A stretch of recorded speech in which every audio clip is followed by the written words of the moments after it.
Hi. Hey. Hi. Um, it's nice to see you. Yeah, no, it's awesome. Again, it's nice actually seeing you face to face rather than just email and just Yeah. Insta, so it's cool. So I'll just start by introducing what we're going to be talking about. So, hello everyone. Today, Christine and I will be talking about the effects of climate change on mental health. And I think I'm really interested to see what you have to say because just I'm wondering kind of how just beyond obviously the stress that it has, I'm really excited to hear you talk about kind of um, the complexities and also the research you've done surrounding this. So could you just start by introducing yourself, maybe where you're from, just a bit about yourself? Yeah, definitely. So I come from Treaty 6 territory, and that's Edmonton, also called Amiskwaciwâskagen, which basically translates to Beaver Hills House, which was kind of the original name given before Edmonton was a city. So that's a Mm-hmm. little bit about that. And again, I kind of state with kind of putting the Cree word out there, just because I think it's a huge part of kind of reconciliation, just like keeping Mm-hmm. in mind that there's over 7,000 bodies of undiscovered graves that have been found. So Yeah. again, it's the same type of thing where it's just a huge focus for me, but that's kind of where I'm located. And kind of just a bit about me is, an advocate for mental health, for environmental issues. The list goes on. And so, yeah, no, there's definitely a range that I kind of talk about and kind of explore a lot. And yeah, I'm excited to get started. Yeah, that's great. So just straight off the bat, how does climate change affect mental health? What is its burden? And especially on young generations, because we're the ones who are kind of expected to be making changes and to be fighting for climate justice. Yeah, that's a big question. I guess where you could start, honestly, is talking about how, the impacts of, technology, for example. Mm-hmm. There's a lot of issues with that. For example, you can't recycle a phone because it goes into the landfill. When it goes in the landfill, there's these chemicals that come out of it, right? And we're seeing those impacts in the soil that's growing our food. And so, it's like this whole interconnected aspect that I'm seeing a lot of times where we're having a lot more issues, for example, with, you know, our skin is suffering a lot more. A lot of people have acne. A lot of different hormonal issues are happening because of chemicals in our foods, coming from, different, again, from the soil that's being used when things are put into landfill. And also when we are basically, again, kind of garbaging our whole life in a lot of ways where we don't really tend to focus on what we are garbaging. And I don't think the government always likes to focus on actually advocating for, the proper way of recycling or again, in North America, I can say at least, is we're very not as advanced as Europe, and that's Yeah. the reality of it.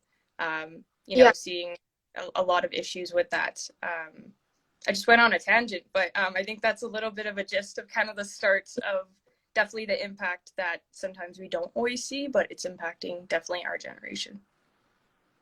Yeah. And in terms of the mental health repercussions like stress, anxiety, that climate change and kind of this the burden that we're placed with, how does that affect mental health? Yeah, so it definitely kind of interconnects, obviously, with like climate anxiety, where, there's this issue of we're worried about our whole planet burning up, basically.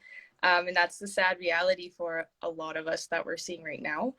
So obviously, that's causing a lot of anxiety, and I think it puts a lot of pressure on the younger generations to do something, because Yeah. of the generations before us just not doing that. And luckily enough, I find Gen Zs are quite much, they're known for being change makers, and it's showing. Mhm. So I think it definitely does cause a lot of stress, just for us to have to do a lot of changing around the world in a very short amount of time, while Yeah. also, again, seeing how the impact is, affecting just our lives in general, where things are Yeah. burning, deforestation, there's, animals that are becoming extinct. Like the reality is there's a lot of things dying, Yeah. and we're not able to enjoy that anymore.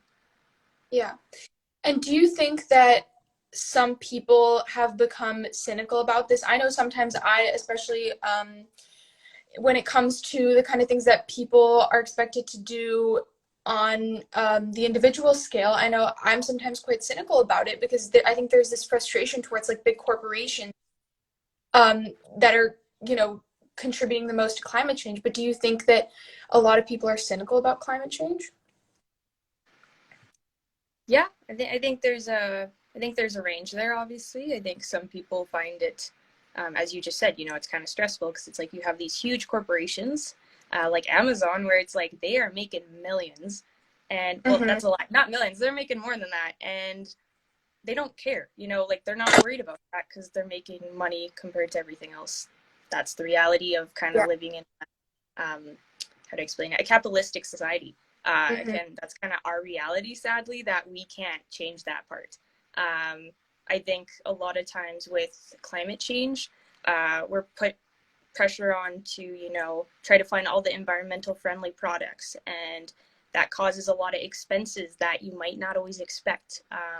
Again, if you're younger and if you're not coming from a rich household, you're not Mm-hmm. able to afford those things. And it's Yeah. also kind of a difficult way of approaching it because it's like, well, we don't need to buy more. That's the whole issue here. So it's like people buy more stuff that's eco-friendly or greenwashing in a sense, and then it's like, did you really need that product? Probably not. Yeah. uh, and I think it's kind of like a lot of people are back and forth, just like, thrifting, that's became Mm-hmm. popular. I remember going thrifting as like a little kid, in the sense of like, I just got hand-me-downs, honestly, and that was just because of like growing up in a more lower income family. um, and that was just normal. It wasn't like a fad, like I was embarrassed usually. So now it's become this fad where thrift stores are making millions. And these companies that are thrift stores usually are huge corporations like Value Village, where it's just, two rich guys. Mm-hmm. Like a reality is like, I feel like we're, every time we're trying to like fix the issue, it's like we're basically over consuming again. Yeah, that trying to become more environmentally friendly has led to more consumerism. Yeah, and Mm-hmm. I think often pressure on people to go vegan and to change their diets, but that's just not a reality for everyone, especially, people who have a lower income or don't have access to, like vegan foods. That's just, Mm-hmm. yeah, yeah.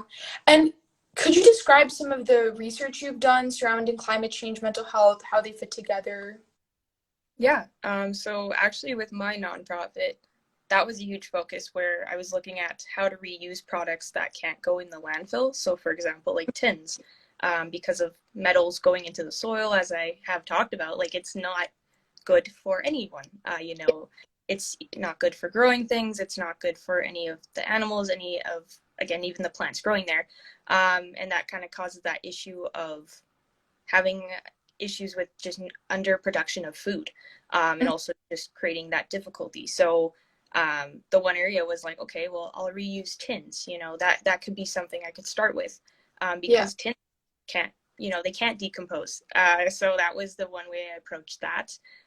The other thing too is just, again, reusing things that, even though they have to go in the garbage, reusing it until you can't use it anymore. So let's say you get a pair of socks, and usually it's made out of synthetics, and that's another whole issue too, because synthetic cotton isn't really, um, again, looking at a lot of the research, it's like synthetics are causing a lot of issues with kind of skin conditions and having a lot of reactions for people who now get eczema and things like that, where before that wasn't the issue. And again, the chemicals caused from synthetics are, we're not seeing it here possibly, and we're not seeing it in North America as often. Yeah. But, in the so-called third world countries, as they say, the waters there are just getting polluted. And then Yeah. you have, a lot of difficulties with that as well.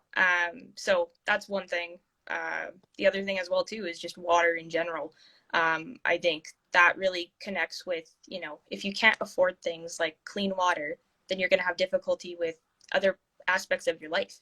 Mm-hmm. Because, if you don't have clean water, for example, there's actually a lot of nations in Canada that don't have clean water still. Mm-hmm. It's like black. So Yeah. the issue there, it's like a lot of times, they can't clean themselves, or they can't, they have to buy expensive kind of filtered water. Again, that's causing that issue of like your stress. Financial stress causes a lot of issues with your mental health, and then it's also causing physical health because you can't drink the water that is there. Yeah. And I think there's, again, there's so much interconnected parts with like environmental things. It's like so hard to wrap around one whole issue when there's like little mini ones that kind of make it a whole mess. Um, Yeah. but There are a yeah, lot of ways that climate change can indirectly cause stress. And yeah, like you said about just not having access to clean water, that, yeah.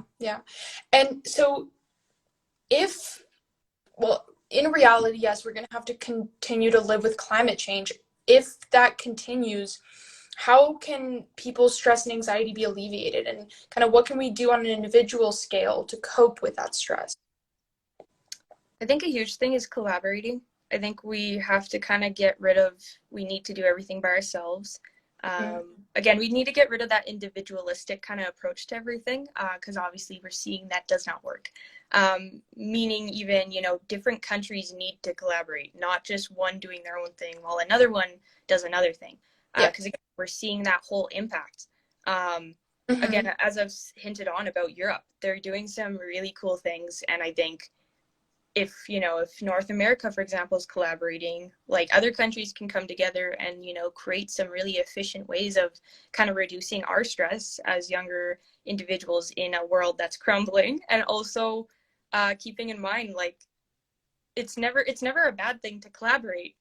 Yeah. I think a lot of ways, I think a lot of times we kind of we're standoffish about it, and I think yeah, we need to reapproach it that way, honestly. Like that's just in general, people who are signing different things about, trying to get signatures to, let's say a pipeline they want to try to fight against, or, deforestation of some area. Again, like we need to come together, and that's why it's, great when people do signatures, or when they're, protesting. Again, like all these different Yeah. things are quite valuable if we do it together, not just once. Yeah. So I definitely agree. Yeah, I think especially in societies is focused on individuality, as especially in the US, I think there's this big emphasis on, oh, what can you do yourself? But I agree, collaboration is really important, especially between countries, just because, you know, I think a lot of countries need to be on the same page about what their plans are to fight climate change. Yeah. Well, thank you so much for everything you shared. It was really interesting. And yeah, thanks so much for coming on. thank you. Bye. Bye.